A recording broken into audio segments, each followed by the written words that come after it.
예, 유성걸 간사입니다. 그런데 의사 진행 발언에서 무슨 답변을 하는 것도 아니고 이게 무슨 저인지 모르겠어요.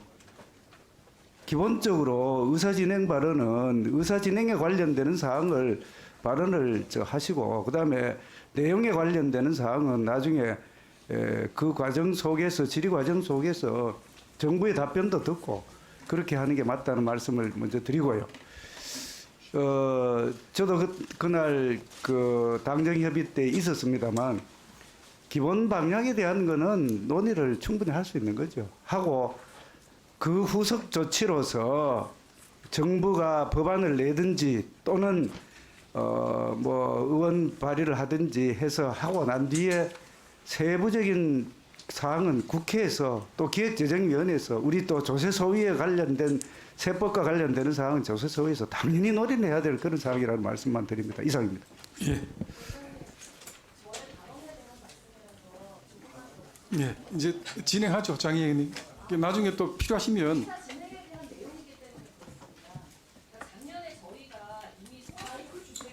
예, 말씀하세요. 예, 장관님 먼저 장관 취임 축하드립니다.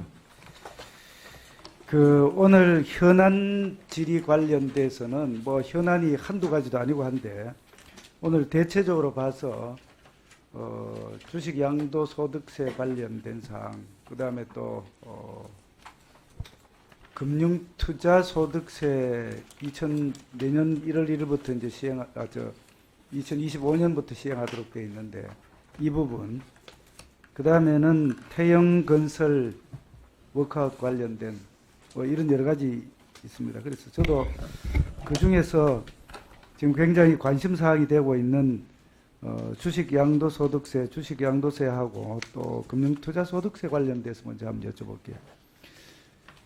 장관님 잘 아시다시피 금융투자소득세 관련돼서는 2020년에 여야가 이제 합의를 해서 이제 법제화를 했단 말이죠.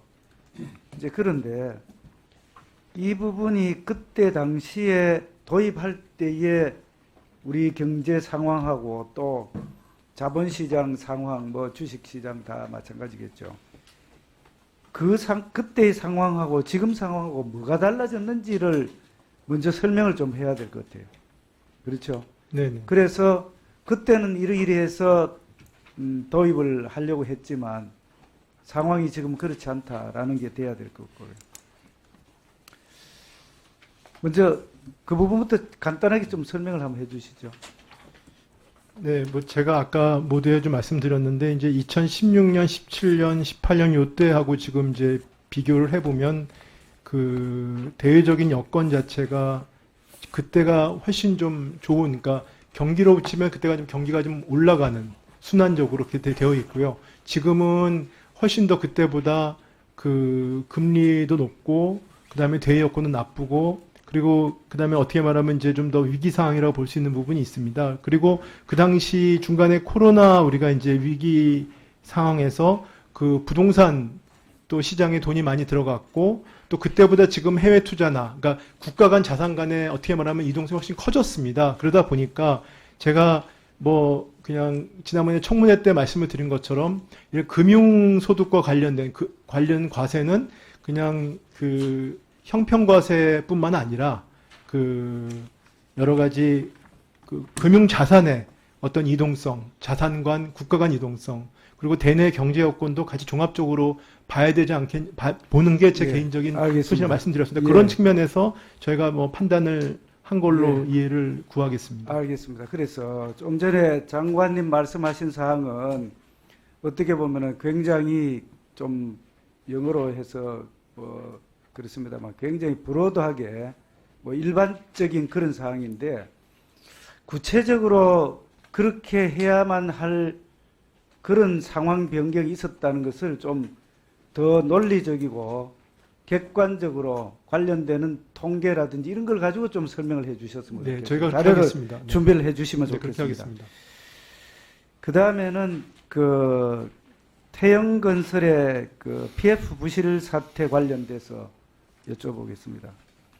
이 PF 관련된 사항은 사실 우리나라가 프로젝트 파이낸싱이라는 게 저도 뭐 과거부터 관심이 있어서 쭉 봤습니다만 이게 완전히 변형돼서 본래의 의미의 프로젝트 파이낸싱이 아닌 것 같아요. 네, 맞습니다. 그렇죠. 이게 순전히 시행사 아니죠. 시공사의 신용도를 가지고 이 무슨 뭐 담보대출도 아니고 무슨 신용대출도 아니고 이런 형태가 돼서 순수하게 그 프로젝트의 미래 수익 창출 관련되는 걸 가지고만 해야 되는데 이게 완전히 잘못되는 거예요. 네, 맞습니다. 그러다 보니까 이게 사실은 본래의 의미의 프로젝트 파이낸싱이 아니고 한국형 프로젝트 파이낸싱이 되다 보니까 이런 문제가 생긴다. 네, 이런 생각을 하거든요. 어떻게 그게 생각하세요? 맞는 말씀입니다. 그게 근본적인 그래서 문제입니다. 이게 결국은 브릿지 론을 통해서 시작을 해서 아주 영세하다든지 또는 자금력이 부족한 시행사가 일단 시행을 하고 시공사를 뭐 속된 편으로 시공사를 잘 이렇게 물어서 잘 이제 선택을 해서 그렇게 하면 문제가 없을지 모르겠는데 결국은 취약한 자금을 가지고 있는 자본을 가지고 있는 시행사의 문제가 결국은 시공사로 가고 또 금융회사로 이렇게 전이될 가능성이 있어서 저는 사실은 프로젝트 파이낸싱을 본래의 의미의 PF로 좀 돌려야 되지 않겠느냐. 사실상 이건 그렇지 않으면 앞으로도 계속 이런 문제가 계속 발생할 거다라는 게 본 의원의 생각입니다. 어떻게 생각하세요? 네, 전적으로 맞는 말씀입니다. 그래서 그래서 그럴 것 같으면은 이 부분이야말로 이제 뭐 그냥 문제가 생겼을 때의 대증 치료, 대책 이런 형태로 할 게 아니라 근본적으로 좀 검토를 해 주십사 하는 그런 말씀을 드리고요. 제가 그래서 미국하고 우리나라의 그 관련되는 시행사의 자본 규모하고 사업 초기 자금 조달 방식 차이, 또 시공 분양 자금 조달 차이, 그다음 미래 수익에 기반한 PF 특성상 요구되는 신용 보강 차이 이런 세 가지 측면에서 보니까 너무나 차이가 있고 다른 나라에 문제가 생기는 그런 부분이 이제 문제가 안 생기는 부분이 우리나라에 생기기 때문에 이런 부분을 좀 봐주십사 하는 말씀을 드리고 또 현안이기 때문에 이것 말고도 위험한 리스크 관리를 해야 될 게 여러 가지가 있는 것 같아요. 어떤 게 있냐 하면은 이제 가계부채 관련되는 사항도 있고 또 리스크를 좀 관리를 해야 될 게 어떤 게 있을까요? 그 뭐 저희가 가계부채뿐만 아니라 이제 금융기관 중에 뭐 저희가 또 제2금융권 관련된 부분도 있고요. 예. 네, 그렇습니다. 네. 그래서 오늘 뭐 여러 의원님들이 말씀을 하시고 했던 몇 가지 이외에도 우리 경제가 가지고 있는 리스크 요인들에 대해서 리스트업을 해서 이런 걸 좀 관리를 미리 좀 해줬으면 좋겠다는 겁니다. 왜냐하면 제가 통계는 뭐 있습니다만 예를 들어서 2023년 9월 말 금융권 부동산 PF 대출 연체율 현황을 이뤄보면 이미 나와 있는 자료입니다만 전체적으로 봐서 대출 잔액도 이런 2021년 말 기준으로서 2022년 기준으로 굉장히 늘어나고 전체 보면 134조 4천억 정도 되고 또 문체는 또 급격하게 늘어나는 사람들이 이미 알고 있었단 말이에요. 네네. 그럼에도 불구하고 문제가 생기니까 이런 이제 대응을 한다는 게 좀 아쉽다는 거예요. 리스크에 관련된 사항을 미리 좀 검토를 하고 그래서 리스크가 현실화되기 이전에 좀 대책을 해야 되겠다는 말씀입니다. 네.